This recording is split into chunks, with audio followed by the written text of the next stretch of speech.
me retrouver chez moi à la maison. Alléluia. Tant d'années, je suis toujours rentré maintenant. J'étais là quand j'étais bébé. Amen. Merci beaucoup, que Dieu nous bénisse. Amen. Acclamons très fort. Maintenant, après Nelly Kabeya Junior,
gloire au Seigneur.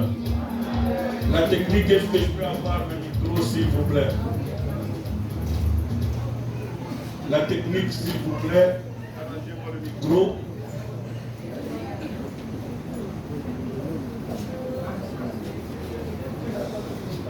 La technique, s'il vous plaît. Gloire, gloire.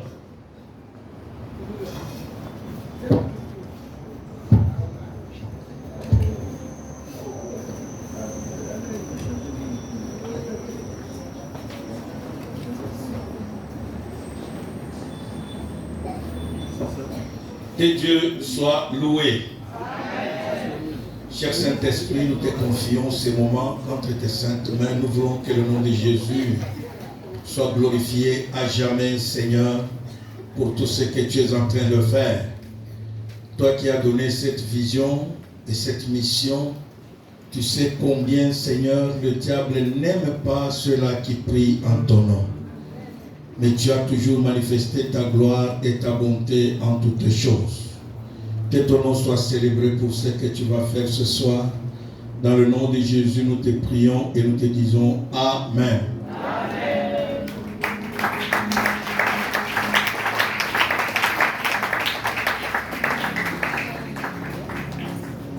Bien-aimés, ce soir, nous voulons continuer notre séminaire sur vaincre les ennemis de ta destinée. Comme l'a dit tout à l'heure la servante de Dieu, Maman Kibangu, il est vrai que moi, tel que vous me voyez, je tiens beaucoup aux images aussi. Amen. Amen. Juste après mon filmage, je suis obligé de le balancer sur ma page YouTube et vous êtes vu à l'international aussi.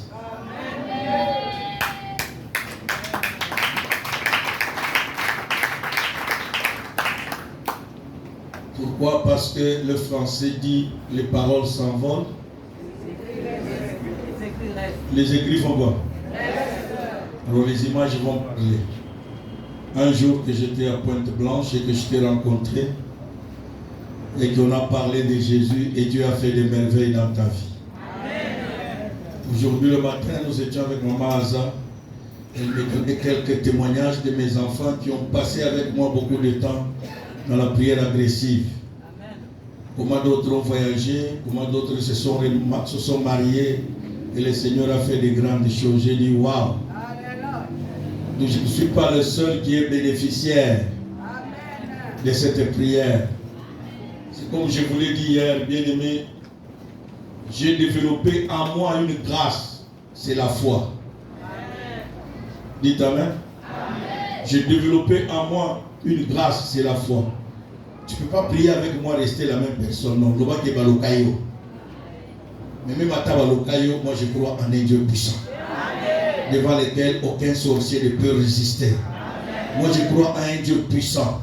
Devant lequel aucun blocage, aucune pauvreté, quelle que soit la condamnation familiale, ou bien Dieu est Dieu ou il ne l'est pas.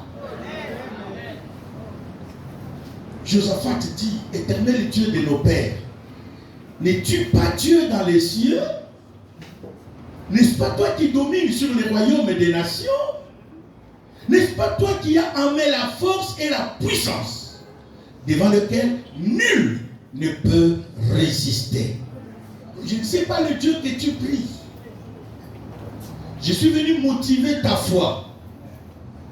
Dites amen. Ce n'est pas que tu manques la foi, tu as la foi. Le fait de quitter chez toi, de venir ici, c'est le premier pas vers la foi. Dites amen. Et maintenant, j'aimerais que tu crois. Dans ces lieux, Dieu est là. Alléluia. Laisse-moi vous donner, nous dit, tout lieu que vous voulez apprendre de vos péchés, je vous le donne. Et la Bible ajoute, là où deux ou trois sont réunis, à mon nom, je suis au milieu d'eux. Nous sommes plus que deux. Donc c'est pour te dire que Dieu est en ces lieux. Si tu crois que Dieu est en ces lieux, le fait, je l'ai dit bien, premier point, le fait de quitter quoi? Venir ici. Tu crois en l'existence de Dieu. Deux, maintenant tu dois croire que Dieu est en ces lieux. Et cela va déclencher un miracle dans ta vie. On n'aura pas besoin des fois de t'imposer la main, mais ta foi que tu vas développer va changer les choses en toi. Ce soir, excusez-moi, j'ai commencé directement à parler sur la foi, mais on parlera beaucoup de la foi. On parlera beaucoup des œuvres de la foi aujourd'hui. Parce que tu ne peux pas prier sans la foi. Nous prendrons nos Bibles dans le livre de Marc chapitre 10, versets 46 à 53. J'ai pris les versets que vous connaissez très bien, des histoires bibliques que vous connaissez très bien. On se met debout pour honorer la parole de Dieu.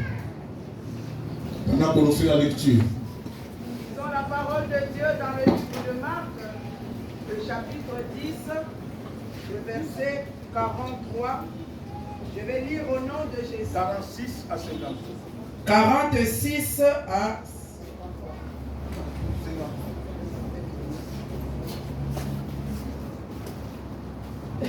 Nous allons lire la parole de Dieu dans le livre de Marc, chapitre 10, les versets 46 à 53, au nom de Jésus-Christ. Amen. Excusez-moi s'il vous plaît, ayez l'habilité, quand on lit la parole de Dieu, le premier texte, d'honorer Dieu par sa parole. Amen. Dieu est dans sa parole et nous devons l'honorer. Amen. On se met debout. Quand c'est un président de la République, tu te mets debout. Amen. Mais pourquoi devant la parole, tu ne te mets pas debout? Là, c'est Dieu que tu honores. Amen. Tu n'honores pas un homme de la terre créé qui demain va mourir. Dieu ne mourra jamais. Amen. Amen. Amen. On lit la parole de Dieu. Ils arrivèrent à Jéricho et lorsque Jésus en sortit avec ses disciples et une assez grande foule, le fils de Timée, Bartimée, mendiant aveugle, était assis au bord du chemin. Il entendit que c'était Jésus de Nazareth et il se mit à crier: Fils de David, Jésus, aie pitié de moi.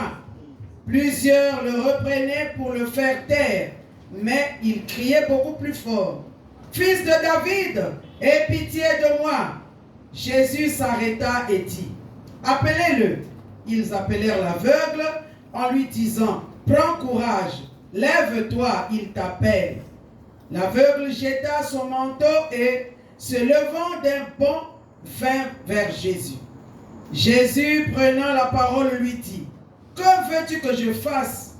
« Rabouni, lui répondit l'aveugle, « que je recouvre la vue. » Et Jésus lui dit, « Va, ta foi t'a sauvé. » Aussitôt, il recouvra la vue et suivit Jésus dans le chemin. La parole de Dieu. On attend très fort, veuillez vous asseoir. L'histoire que nous venons de lire, c'est une histoire que nous connaissons tous et je vais relever 4 à 5 points là-dedans qui vont nous permettre de prier ce soir. Et d'emblée, j'aimerais vous dire que ce soir, à partir d'aujourd'hui, jusque vendredi, nous aurons des veillées agressives. Ce soir, moi-même, je suis là. Demain, moi-même, je suis là. Après-demain, moi-même, je suis là. Dites Amen le plus fort. Parce que l'objectif de Dieu, je ne suis pas venu en touriste. Dites Amen. Dis à ton voisin que l'homme de Dieu n'est pas venu en touriste. L'homme de Dieu n'est pas venu en touriste. Donc, je suis venu t'aider et prier avec toi pour que la même grâce que Dieu m'a faite puisse te la faire aussi. Amen. Et que les choses qui étaient bloquées dans ta vie puissent tomber. Amen. Parce qu'il est le même hier, aujourd'hui et éternellement. Ce qu'il a fait dans la vie des autres, il est capable de le faire dans ta vie aussi. Amen. Alléluia. Sauf qu'il faut comprendre que le Dieu que nous prions, c'est un Dieu de principes. Quand on respecte les principes, on voit la gloire de Dieu. Je vois notre frère médecin qui est là, le frère Nobutu qui est là, c'est un médecin. Quand tu le consultes, s'il t'écrit des prescriptions, tu obéis, tu vas avoir un petit soulagement.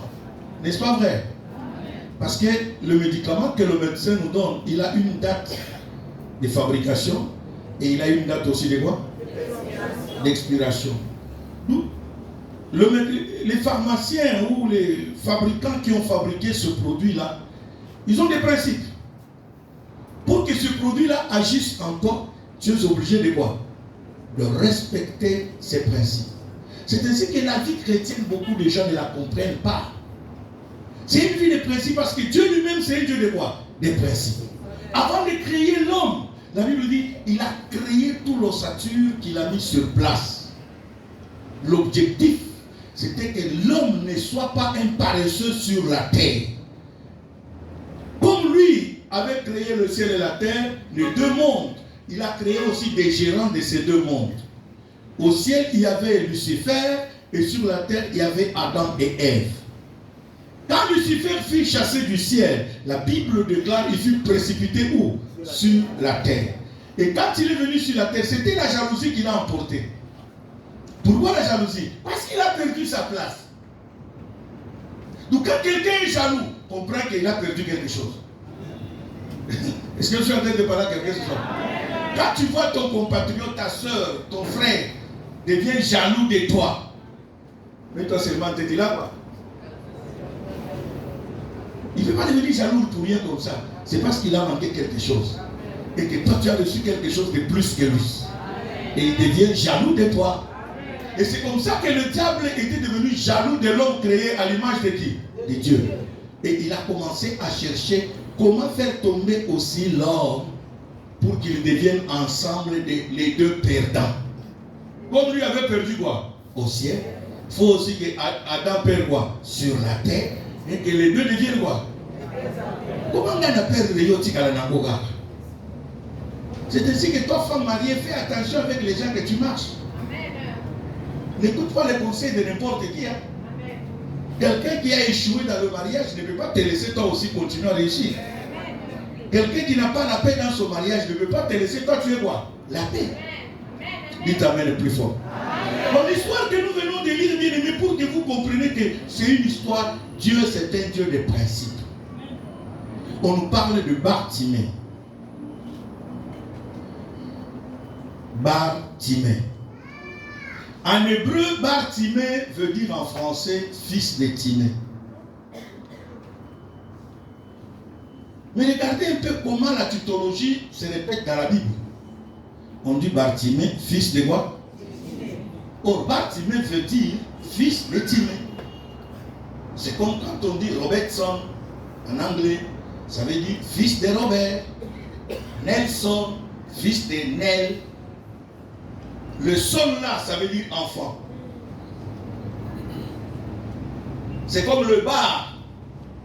Quand on dit Bartimée, ça veut dire quoi? Fils de Timée. Donc quand on répète comme ça, déjà d'emblée, on sait comprendre que la souffrance que souffre cet enfant ne vient de nulle part ailleurs de son père. C'est un lien qu'il a hérité de qui? Il a hérité un mauvais lien, la pauvreté. Et regardez comment la Bible répète ça. Le fils de Timée, Bartimée, un aveugle, pauvre et mendiant.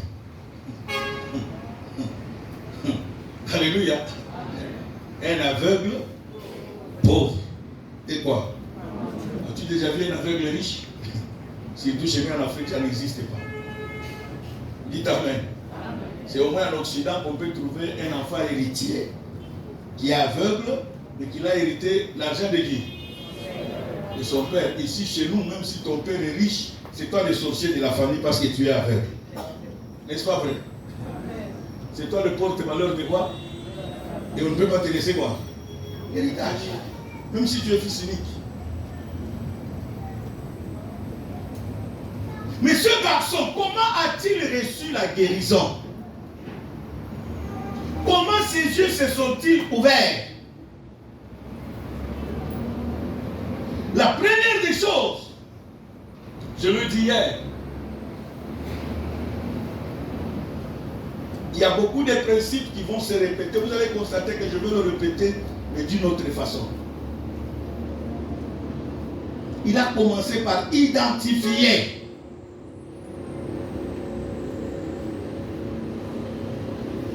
ça, son destin.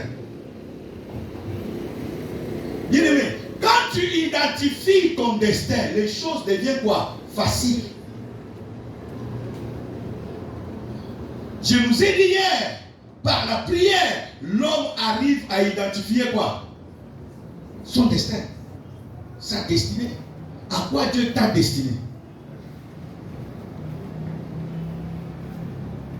Le combat devient facile, bien aimé, quand tu commences d'abord par identifier à quoi Dieu t'a destiné. Et Dieu, voilà pourquoi j'ai parlé hier aussi de la connaissance de la parole de Dieu comme deuxième. Et aujourd'hui encore, ça nous revient.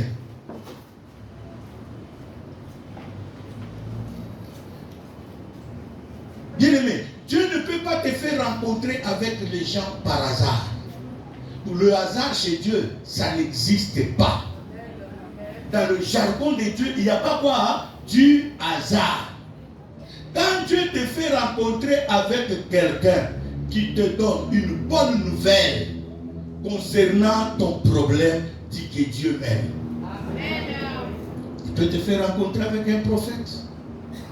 Il peut te faire rencontrer avec un serviteur de Dieu. Ou ton frère, ta soeur, qui vient te dire que ma soeur, voilà ce que Dieu m'a fait voir pour ta vie. Commence par bénir le Seigneur. La parole de Dieu est... Voilà pourquoi, bien aimé, il est important d'aimer et de chercher à connaître la parole de Dieu.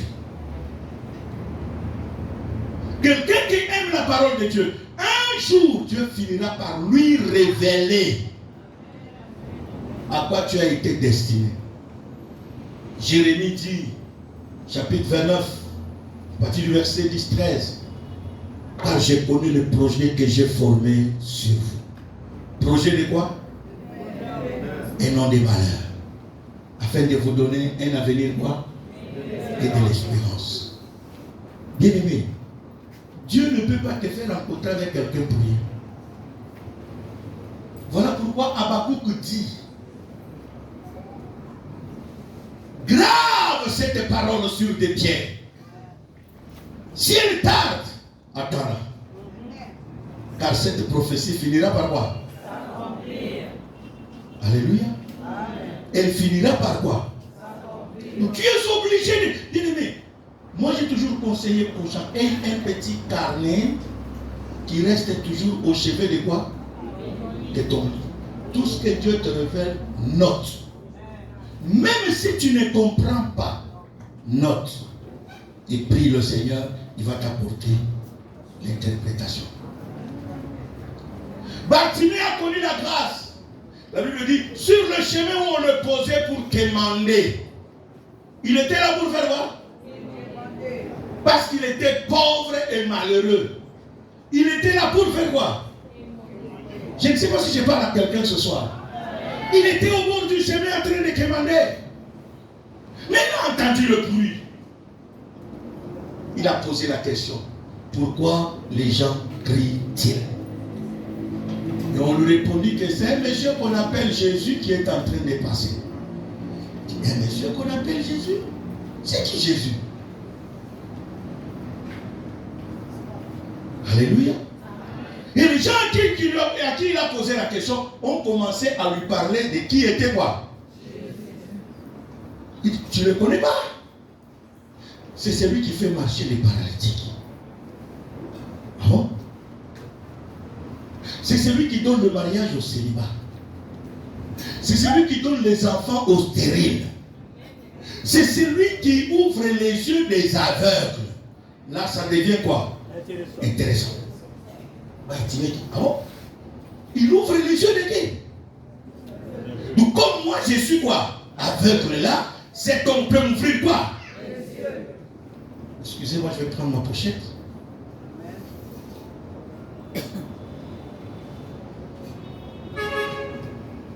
Bartimée dit, waouh, quelle bonne nouvelle! Bien, quand tu connais la parole de Dieu, elle va t'aider à découvrir quoi? Ta destinée. À quoi Dieu t'a destiné. Elle va même te montrer pourquoi tu souffres. Pourquoi ça ne marche pas. Cette parole que nous avons lue, c'est la première des prophéties par excellence. Le mal, c'est quoi? Nous la lisons sans la comprendre. Amen. Moi, quand j'ai lu la Bible là, des fois même la place des noms des gens, j'enlève leur nom, je mets mon nom. Pour mieux comprendre, pour mieux m'approprier de cette parole. Parce que quand on dit Bartimée, est-ce que Bartimée existe alors? C'est moi qui est là. Donc pour mieux lire, je vais dire Néhémie Kabila, fils de François Xavier, pauvre, aveugle et malade. Alléluia. C'est comme ça que j'ai lu. Et depuis que Dieu m'a appris à lire comme ça la Bible, bien aimé, ça a commencé à changer ma façon de voir les choses. Même ma façon de prier a quoi? Changé. Alors Bartimée s'est dit, donc même moi aveugle là, ce monsieur-là peut ouvrir quoi? La deuxième des choses, la troisième des choses, la première des choses c'était identifier quoi? Deuxième des choses. Maintenant la troisième des choses, la prière de repentance. Regardez quelqu'un qui connaît Dieu. Il ne va pas commencer d'abord à chercher à accuser des gens. Parce qu'il va commencer par comprendre que notre Dieu c'est un Dieu saint. Et aucune prière d'un pécheur ne peut arriver chez qui? S'il y a la chose qui met blocage à ta prière, c'est le péché. Et c'est comme ça que Bartimée a commencé. Fils de David, Jésus, aie pitié de quoi? Il n'a pas dit aie pitié de mes parents. Il n'a pas dit aie pitié de mes aïeux. Non, aie pitié de qui? Il a voulu prendre cette charge sur lui. Aujourd'hui, nous nous tuons. Nous voulons accuser. Il est vrai, bien aimé. Il y a d'autres liens qui viennent de nos parents, comme la Bible le dit. Ils punissent l'iniquité des pères sur les enfants jusqu'à la 3e, à la 4e génération.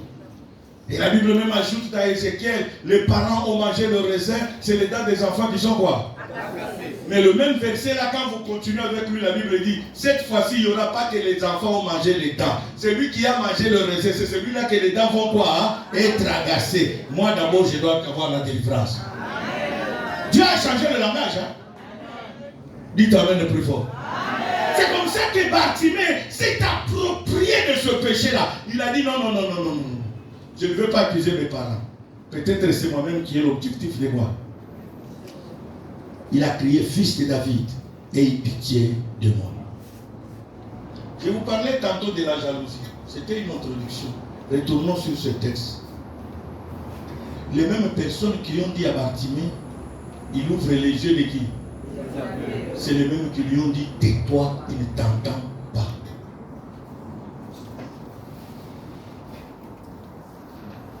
La jalousie a émis domicile au milieu des enfants. Et ce qui est grave, nous commençons à nous tuer même pour rien. Tu peux avoir invité quelqu'un au ministère, ce n'est pas un péché.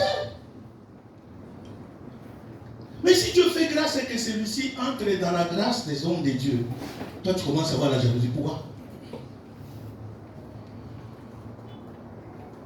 Pourquoi? Et on commence même à s'empoisonner. Hier on s'invitait facilement, on allait manger dans nos maisons. Est-ce qu'aujourd'hui on peut le faire? Pourquoi?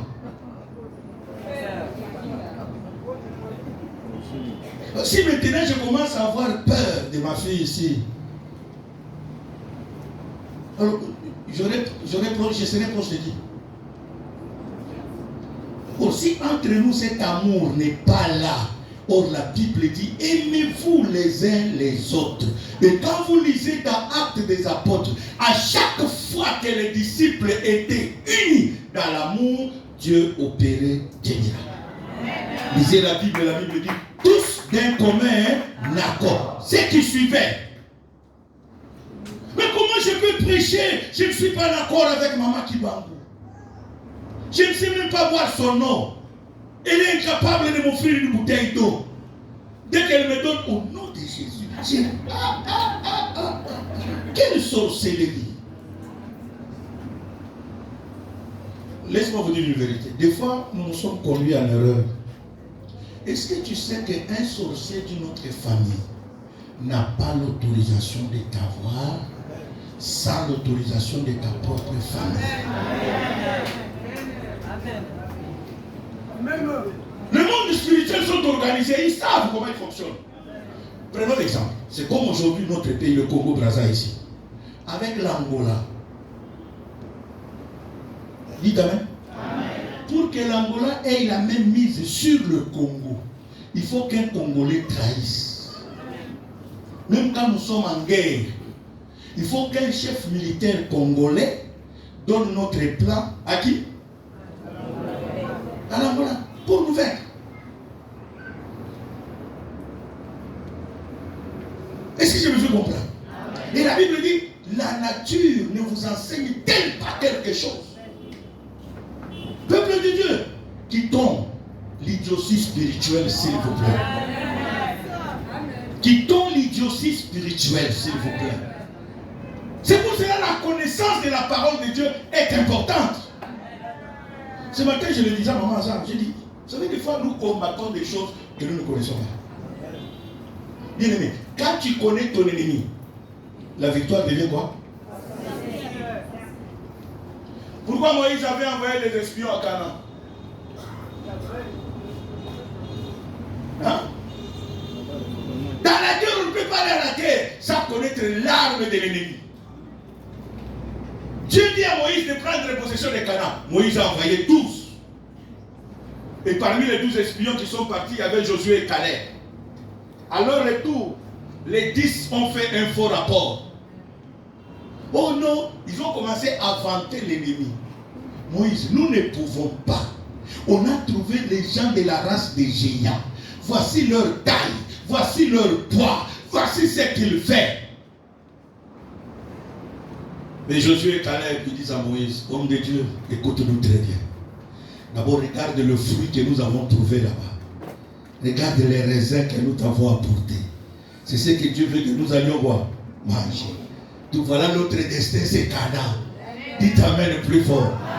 Il est vrai qu'il y a des géants, mais nous avons un Dieu puissant. Josué et Caleb ont dit, nous avons quoi? Le problème c'est quoi? Tu vantes plus l'ennemi, mais tu ignores la puissance de ton Dieu. Voilà pourquoi tu n'arrives pas à vaincre tes ennemis. À partir de ce soir, change les choses. Même si ça ne marche pas, dis que le Dieu en qui j'ai cru, c'est un Dieu puissant, c'est un Dieu vivant. Qu'il pleut ou qu'il neige, comme Habakkuk l'a dit, si cette prophétie tarde, attends-la. Elle finira par quoi? Qu'est-ce que Dieu t'a promis? Crois à cela. Alléluia. Bartimée, pas seulement qu'il a fait la prière de repentance pour dire Seigneur, aie pitié de moi. Mais cette prière était persévérante. Dis à ton voisin que la persévérance paye. Si je commence à vous donner mes témoignages, ce n'est pas d'aujourd'hui. C'est parce que j'ai persévéré. Dites Amen le plus fort. Cette prière agressive, on a commencé en juin. C'est en décembre que Dieu a sauvé. J'ai fait 6 mois après Noir. J'étais venu en juin. Nous avons commencé par un mariage. C'était des 53 couples. On était venu avec le docteur Chiboun. Et dès qu'on a fini la prière, le mariage, on voulait rentrer avec lui. Maman dit qu'il reste. J'étais venu pour 3 jours. Bien, mais on a fait des sacrifices dans ce ministère que vous ne comprenez pas. Des fois, je venais seulement pour un voyage de 24 heures. Je me retrouve faire 3 mois. Quand vous entendez quelqu'un vient avec le voyage de combien? De 24 heures. Sans habit, hein? On te dit que va seulement, tu vas revenir demain. Je te retrouve faire 6 mois. Comment? Mes enfants ici n'ont pas grandi avec moi. Comme Papa Zala dit, ce garçon ici, nous sommes venus avec lui. Il était bébé, même pas une année. Il était bébé dans les bras. Et à cette époque, on faisait les retraites chez Papa Odonou. Et comme nous étions venus avec le bébé, c'est Papa Elenga, le défunt Papa Elenga qui avait occasionné